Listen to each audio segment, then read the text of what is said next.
नमस्कार मित्रांनो, मी संदीप वाघमोरे. संदीपवाघमोरे.com तर्फे आपले हार्दिक स्वागत करतो. मित्रांनो, बऱ्याच वेळा आपल्याला आपला ईमेल आय डी विचारला जातो आणि आपल्याकडे तो नसतो. तर आज मी तुम्हाला अगदी सोप्या पद्धतीने स्वतःचा ईमेल अकाउंट कशा प्रकारे ओपन करायचं ते या व्हिडिओमध्ये सांगणार आहे. मित्रांनो, जीमेल ही अतिशय चांगली आणि मोफत दिली जाणारी गुगल तर्फे सेवा आहे की ज्याच्या माध्यमातून आपण इतरांना किंवा कोणालाही आपण इंटरनेटद्वारे पत्र लिहू शकतो. परंतु त्यासाठी आपल्याकडे जीमेलचं अकाउंट असणं आवश्यक आहे. तर जीमेलचं अकाउंट ओपन करण्यासाठी आपल्याला www.gmail.com या वेबसाईटवरती आपल्याला जायचं आहे. सर्वप्रथम जीमेलच्या वेबसाईटवर गेल्यानंतर आपल्याला अशा प्रकारची स्क्रीन आपल्या समोर दिसेल. तर यामध्ये सर्वात तळाला असलेला क्रिएट अकाउंट यावर आपल्याला क्लिक करायचे. मित्रांनो, क्रिएट अकाउंट यावर क्लिक केल्यानंतर अतिशय साधा आणि सोपा आपल्या समोर एक रजिस्ट्रेशन फॉर्म या ठिकाणी येतो. त्याच्यामध्ये आपलं सर्वप्रथम नाव आणि आडनाव या ठिकाणी टाकायचं आहे. आडनाव टाकल्यानंतर हे पहा, मी या ठिकाणी नाव आणि आडनाव टाकलेलं आहे. त्यानंतर आपल्याला जो स्वतःचा ईमेल आय डी आपल्याला बनवायचा आहे, आपल्याला ते या ठिकाणी नाव टाकायचे. उदाहरणार्थ समजा मला संदीप वाघमोरे हा ईमेल आय डी बनवायचा असेल तर मी तो टाकणार आहे. परंतु बघा, या ठिकाणी या नावाने अगोदरच ईमेल अकाउंट असल्याने मला गुगलने किंवा जीमेलने या ठिकाणी 3 पर्याय या ठिकाणी सुचवलेले आहेत.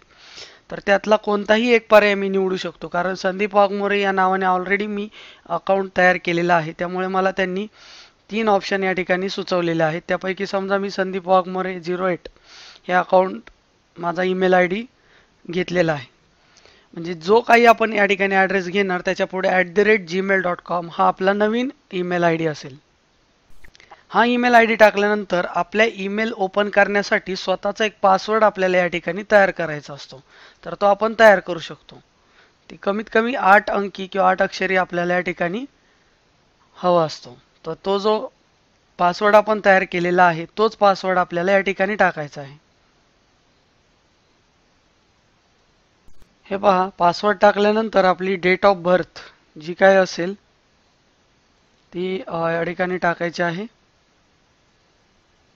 डेट ऑफ बर्थ आणि आपलं जन्मवर्ष या ठिकाणी टाकायचं आहे. त्यानंतर जेंडर निवडायचं आहे आपल्याला. आपला मोबाईल नंबर या ठिकाणी आपल्याला टाईप करायचा आहे. मोबाईल नंबर टाकल्यानंतर जर तुमचं एखादं ईमेल अकाउंट असेल तर त्याचा उल्लेख या ठिकाणी करायचा आहे. मित्रांनो, ज्यावेळेस आपण पासवर्ड विसरतो किंवा काही आपल्याला पासवर्ड लक्षात राहत नाही किंवा ईमेलची रिकव्हरी असेल त्यावेळेस आपल्याला या ठिकाणी ईमेलवर ती माहिती मिळत असते. तसेच आपण जो मोबाईल नंबर देणार आहोत त्याच्यावरती आपल्याला व्हेरिफिकेशन कोड वगैरे येत असतो. त्यामुळे ह्या 2 गोष्टी आपल्याला अत्यंत महत्त्वाच्या आहेत आणि त्या आपण योग्य टाकल्या पाहिजेत. त्यानंतर ही जी स्टेप आहे ती आपण व्हेरिफिकेशनची स्किप करू शकतो आणि सर्व गुगलच्या टर्म्स आपल्याला मान्य आहेत या ठिकाणी ॲग्री करून आपण नेक्स्ट स्टेपला जाऊ शकतो. तर या ठिकाणी आपण नेक्स्ट स्टेप केल्यानंतर आपलं जीमेल अकाउंट या ठिकाणी तयार होईल.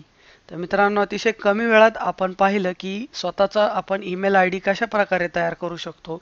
आणि एकदा आपला ईमेल आय डी तयार झाल्यानंतर आपण आपल्या ईमेल आय डीने लॉग इन करून आपण इतरांना मेल पाठवू शकतो. तसेच इतरांचे आलेले मेल आपण वाचू शकतो. तसेच आपल्या ईमेलच्या द्वारे आपण अनेक ठिकाणी त्याचा वापर करून आपल्याला अनेक गोष्टींमध्ये ईमेल आय डी आवश्यक असतो. उदाहरणार्थ फेसबुक अकाउंट ओपन करताना आपल्याला ईमेलची गरज असते. तर अशा अनेक ठिकाणी आपल्याला ईमेल आय डी आपला स्वतःचा आवश्यक असतो. तर आपण हा व्हिडिओ पाहिला. आशा आहे की आपल्याला या व्हिडिओच्या द्वारे स्वतःचा ईमेल अकाउंट तयार करता येईल. आपण हा व्हिडिओ पाहिला त्याबद्दल धन्यवाद. अधिक शैक्षणिक व्हिडिओ पाहण्यासाठी तसेच शैक्षणिक माहिती मिळवण्यासाठी www.sandipwagmore.com या संकेतस्थळाला भेट देत राहा. धन्यवाद.